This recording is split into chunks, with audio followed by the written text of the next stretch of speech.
You know, you've been trying to pull this one off for about, what, 3 or 4 or 5 years or something like that? We've had him on the phone, but Yeah, we haven't been able to tie him to the chair in the studio yet. In studio is Mr. William Joyce. Just if you had a business card, and you strike me as the kind of man who does not, if you had a business card, what would it say? Writer, artist, multimedia, megalodon. I like megalodon. I like megalodon But it doesn't a even lot. have to be multimedia. Just say megalodon. When you started, when you first started to have the success that you've had, which would be what, 1980, early 90s, perhaps? You know, I had my first art show here when I was 16 years old, and it Really? sold out, and I got a bunch of money when I was 16 and had my first bank account. So I've been doing this for a while. When you first started, when the books started to come out, when the movie people started to come to you, et cetera, et cetera. Yeah. Did you ever, in your wildest dreams and or fantasies, and I would imagine those are some nutty ones, did you ever expect that the media in which you create would be like it is today, with the computers and the digital and the CG, et cetera? You know, it's something I had hoped for. I mean, because it was like you could see it on the horizon, even like when I was back in the 80s, in the early 80s. I followed what Pixar was doing before anybody basically knew who they were. And so I was like, this looks cool. And then out of the blue, John Lasseter, the founder of Pixar, called me, looked my number up in, directory assistance in 1991, maybe. Wow.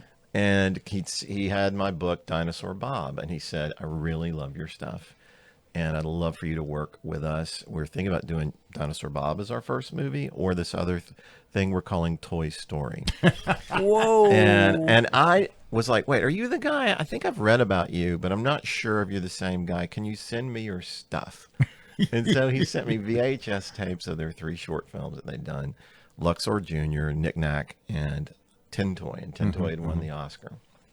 And I immediately was like, yes, I would love to work with you guys. This is what I've been waiting for. So I saw it a little earlier than most people, but not like, it wasn't like I was a Swami or anything and was seeing into the future in a crystal ball, but I had a hint of what was coming. And it's turned out to be more of a game changer than I initially thought, but now I just think of it as a new set of paints. We just have new tools to do cool stuff. So that being the case, you said, I kind of saw this coming, not that I was a Swami. So, Swami, what do you see? You're still a relatively young man. There's no reason you couldn't work another 25, 30 years or more. I better. I owe money.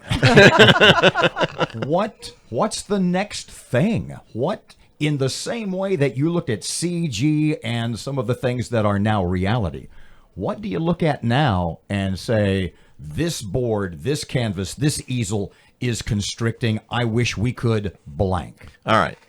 Boy, okay. Let me sim salabim. What do I see?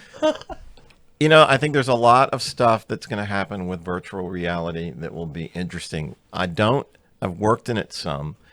I find it limiting.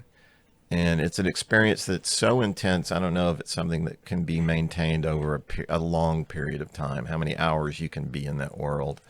It may be that I'm just being an old fogey. But there's also, I've seen some virtual reality stuff that was just absolutely devastatingly amazing. But it was, like I said, kind of shorter. Because you are so emotionally involved in it. You feel like you are there. I'm not trying to get way off track here.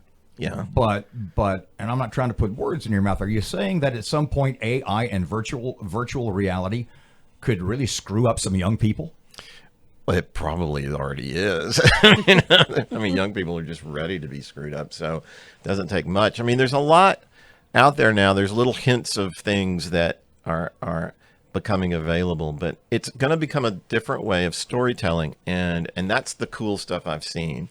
Is people that have taken virtual reality and made a compelling emotional narrative out of it, that you are part of the action. That's what's interesting. But they've built it in a way that you're sort of passively a part of the action, and you see things that just sort of, you get involved in a story in a way that you don't when you're just watching a flat screen. But I don't know if it's something that can maintain something at feature length, or what.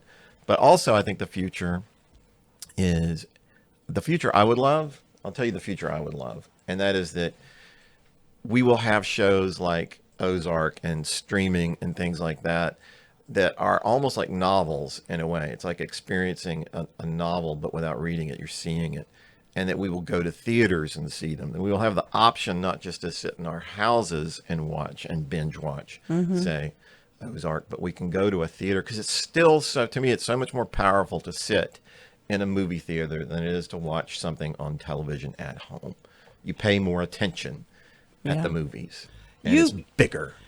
Talking to Bill Joyce, you've got a new book out. Yeah. Jack Frost, The End is the Beginning. Yep. A book signing is coming up Saturday, Barnes & Noble. Yep. 2:00.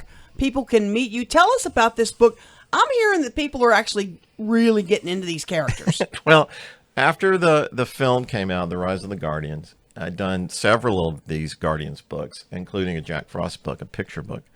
There's five novels that go in this series called Rise of the Guardians. And so Jack Frost is the last one of those novels, and it's the longest novel I've written. It's 400 and some odd pages.